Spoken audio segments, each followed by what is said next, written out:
Hi everyone, welcome back to my channel Testing Mini Bytes. I'm your friend Amnul Shaktivel, and we're going to see one of the very interesting feature about Playwright here, which is how we could monitor APIs, how we could intercept them, how we could even mark those API responses so that you could control the test, so that your test is not becoming flaky or unreliable. For example, let's consider your system is depending upon a feature flag management like launch document. What happens is, for somebody who doesn't know what is a feature flag management, like, in order for your code to work properly, what you can do is you can enable a feature for a particular set of users, right? So if the feature flag is on, it will display for that particular user the new feature. If it is off, it'll display some other old form of that feature. So using this kind of approach is very common nowadays, right? So, but the problem is when we run our E2E test in these shared testing environments like staging or pre-prod, these, let's say the manual testers changes the flag for their testing, it will also impact your test, right? In those kind of situation, you could control all the calls with the help of this particular root class in Playwright. It's going to come in really handy. I'm sure you will enjoy this video. Please, if you feel the video is a little slow, you could change this playback speed to 1.5 or 2. And again, if you feel that you are learning something from this video, I sincerely request you to like the video, drop your comments, so it will motivate me to create more videos like this, right? Without wasting a lot of time, let's head to the IntelliJ. Again, the same application, we are going to use open source. I'm going to log into the application, and we are checking whether the assign leave tab is displayed or not, right? So I'm gonna run the test again, and I'm gonna show you uh, some network calls here. For example, or I could show it manually as well. So for example, let's say you are here, I log out from here, and let's say when you try to do, let's open the network tab, and let's try to reload the page. And if you notice here, there are a lot of calls being made. For example, there's a call being made to fetch the OHRM logo, right? So you could avoid this call so that your test becomes much faster, because this call might take like 800 milliseconds or 500 milliseconds, whatever, right? So this might take a bit of time for your stuff to load, and it took almost right some time to perform this task, right? So you can avoid all these things because the test that I'm going to do has nothing related to this particular image. Or you could even avoid some CSS if it is taking a lot of time. Let's say if there is a kind of ads coming in your website, you want to block them, you could do all of them with ease. But in this example, I'm going to go ahead and tell you how we can do this for, let's say, PNG calls. So there are multiple PNG calls being made. For example, I could filter them here with PNG. There are a couple of things here. So I'm going to abort these calls, which means I'm not going to perform. I'll ask Playwright, hey, Playwright, don't perform these calls so that my test becomes much faster. Right? Let's see how we could do that. Before doing that, we can also learn, how we could log all that request and response. For example, there is something called as on method where you pass a request, and if you get a request object, you could basically, console.log, and then you could log all that stuff, right? Request dot, you can log the URL, you could log request dot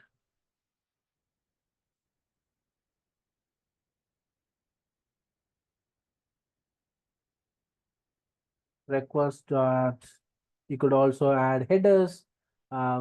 Let's say you could also add method. You could print all of that, right? You can also do the same thing for your response. And you could log these request and response just to make sure that you could print them. So this should be response, right? And this will be response dot status, and this can be response dot,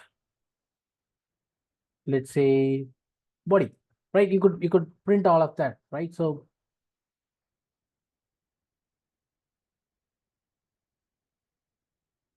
and here as well. Good.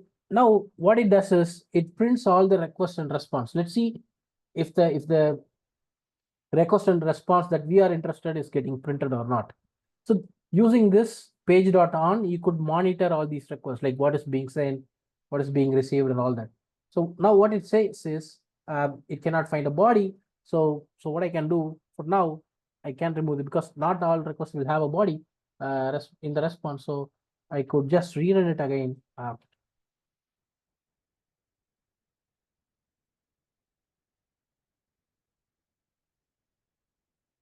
Right. So if you notice here, there are all these things getting printed, right? So you could see all these request calls being made, right? In this, what I want to do is basically, I want to abort certain calls, right? So there is something called as root, and in the root, you could pass what is the URL you want to abort or the regular expression of the URL. In our case, let's say, as I already mentioned, it should be if the URL contains PNG, okay? You can use regular expression, right? So you could simply use something like this, and then somebody is giving me a root. What I will do, I will simply abort that root. You can also pass the error code here, but then for simplicity reason, I'm not doing it. I'm simply aborting that. Now what happens is you can also see this. Gonna wait and let me try to run the test again, and we can see the request in the trace viewer. And guys, if you haven't watched my video on trace viewer, I highly recommend you to watch that because that's where I told how to view these requests and response. So if you notice, this is a trace here. Let's open the trace,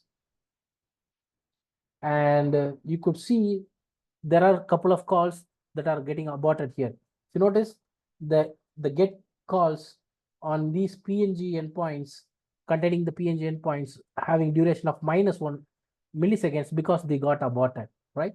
So that's how you could eliminate all the unnecessary calls so that your test becomes much faster. Okay, what else we could do with page.root?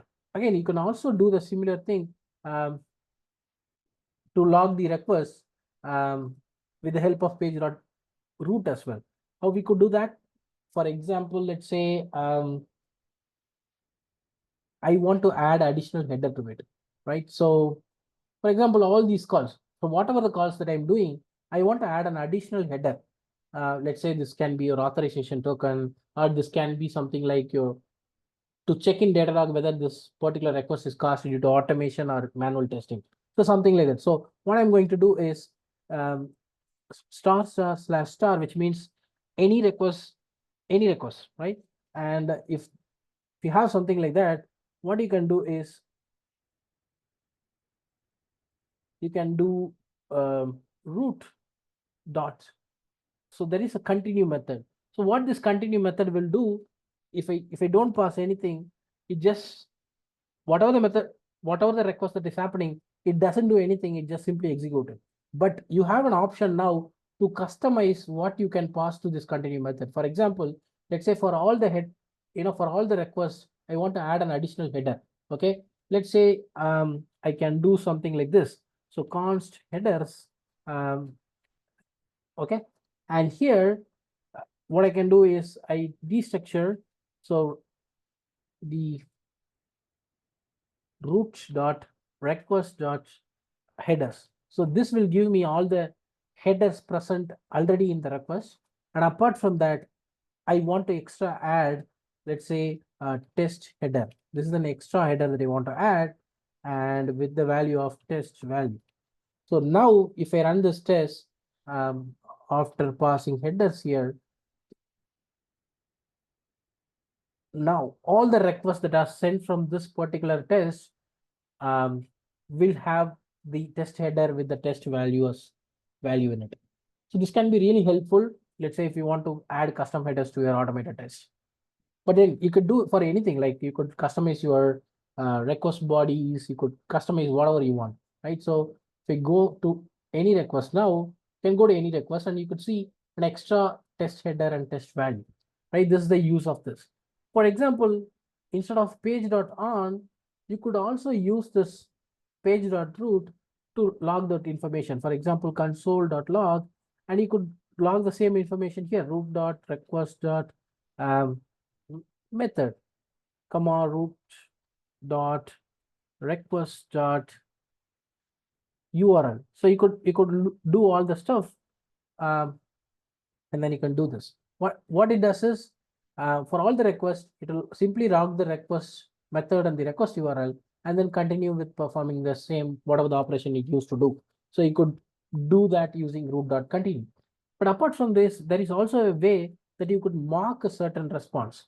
For example, let's say you are not interested in, okay, this might be a good example. Let's say I try to log into this application, right?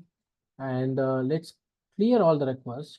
Um, let's put admin123, and if I perform a login now, it it performs a lot of calls. It performs bunch of calls, but the one that I'm interested is shortcuts. If you notice, this endpoint is returning this particular response. Okay, so if you notice, this has leave.assign value as true, which means this user can see this option: leave list, timesheets, apply leave, my leave, timesheets. So if this all options are true, this guy who logged in will see this information.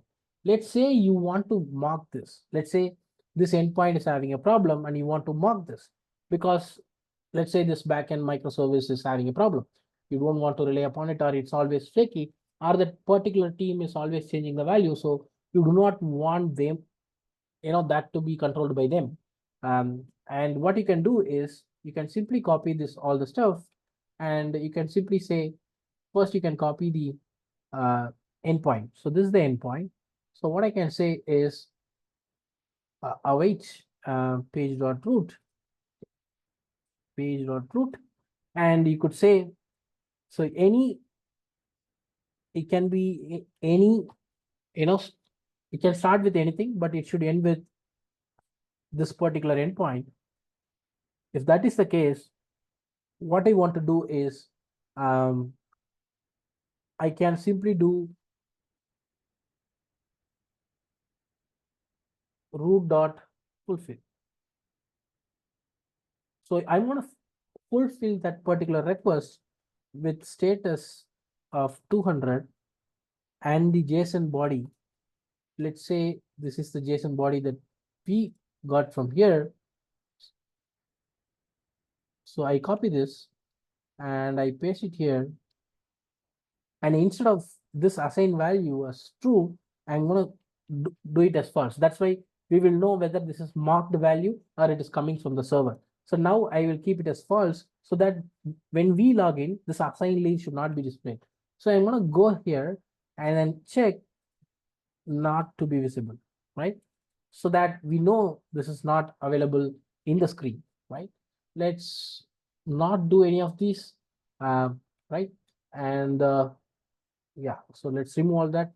So again, guys, it's also very important that you perform this page.root before the action is performed, before this login button. So you could perform this thing, right, after clicking on login, but then we will not be sure whether this will take effect. That's why it is very important that you tell Playwright, hey Playwright, whenever you see this endpoint, you respond with this. So give it enough time for it to do that. For example, before login, I am setting it so it will obviously work. Okay, so now let's go ahead and try to run it.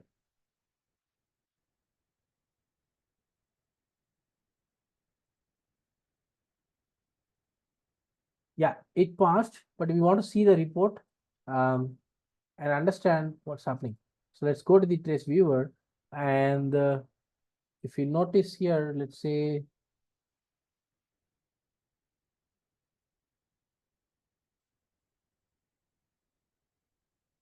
I don't see it here for whatever reasons.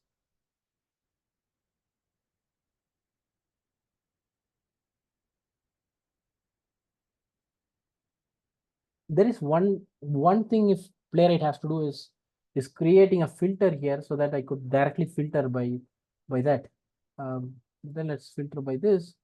I don't see it here, but then I'm sure it would have been done properly. Otherwise, my test would have been failed, right? So, so this is dot last expect not to be visible is passed.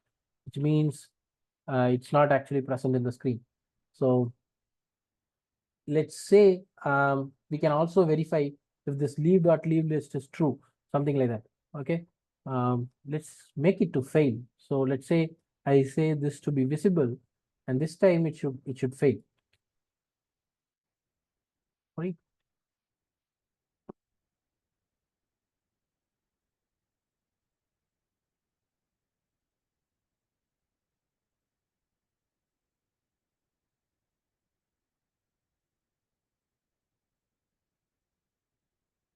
So if you notice this time last to be visible, I'm checking whether this is visible, but it's not actually visible. This failed. So if I go here, and then if I see here, let's pop this out, and if you notice that that thing is not here, which one they assign leave is actually false. That's why it's not getting displayed. So I could control what gets displayed in my front end by marking a response, so that I can avoid all the flaky microservice, impacting my test, right? So you could control all these things with by yourself. And then apart from this, you could also do a lot of things. For example, in the same thing, right? Sometimes we don't want to hard code like this. Maybe I want to get all the value in this, and then just I want to update one of the value, right? You could also do that. For example, how we could do that? Wait, page dot root.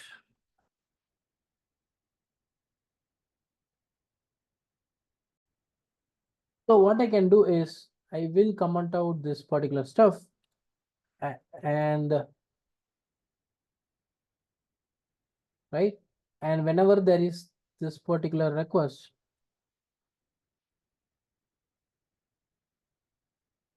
okay, and whenever there is this particular request, there is a root. What I can do is I will first perform root dot fetch, right?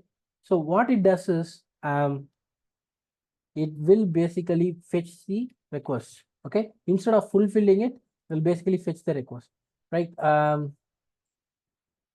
Yeah, I'll make it as async so that I can use await here. And now this is the response. So you get the response object here. From the response, what I can do is I can get the actual JSON from it. This is the response body, right? So what I can do is response.json. That's it. Now again, I have to avoid this. Now I got the JSON. So what I want to do is first let me print the JSON. Okay. So we know what is actually coming from the server. Instead of that, what I want to do is I want to do return root dot fulfill.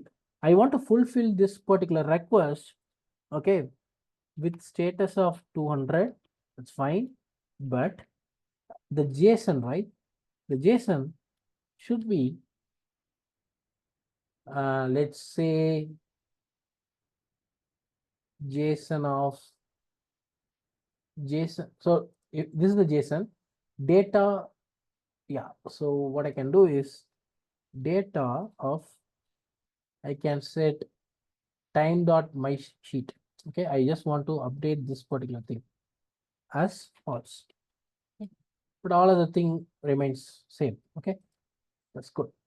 Now what I could do, I could simply pass the JSON itself, right? You could also use object destructuring if you want to override some object with another object and all that. But in this case, what I'm doing is whatever the request that is coming from the server, I'm getting that, and I'm simply just updating that my timesheet is false. Okay, that's it. And then I will send the customized JSON now, and that will fulfill this particular endpoint route. Okay, now instead of this assign value, I think it should be my timesheet. Okay, so my timesheet not to be visible. And then you could also say leave list to be visible, whatever, because that is still true, right? So you could control. So not just you could mark with a hard coded value, you could get the response. Let's say some fields, for example, underscore ID, some ID fields, um, some ID fields will be from the JSON that you need. Okay, but then there should be some other values that you want to change, and you could do that with the help of root.fetch. That's what we are doing here. Let's try to run the test again.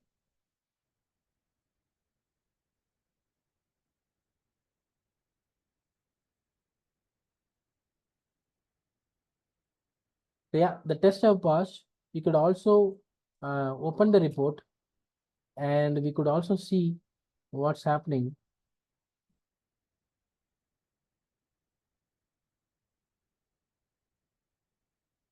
I do not know what is the reason, but I could not see that shortcuts call here. It's a very big problem because it should come, or it's too fast or whatever.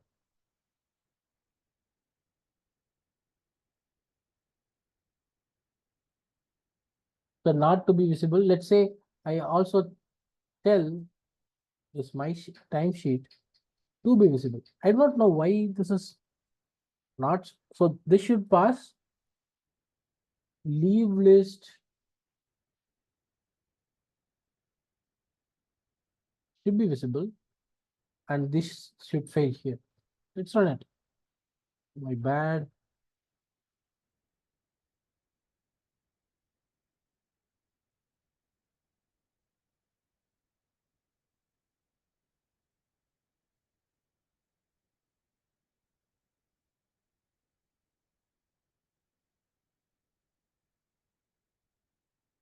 So now if you notice, my timesheets option is not coming because we have made it as false, and hence it failed there, right?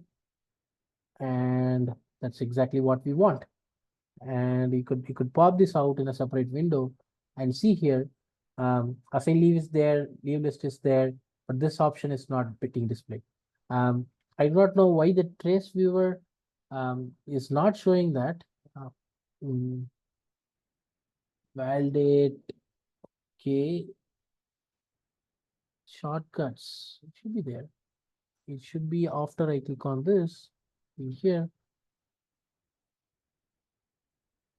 I don't know. It just me could not see it.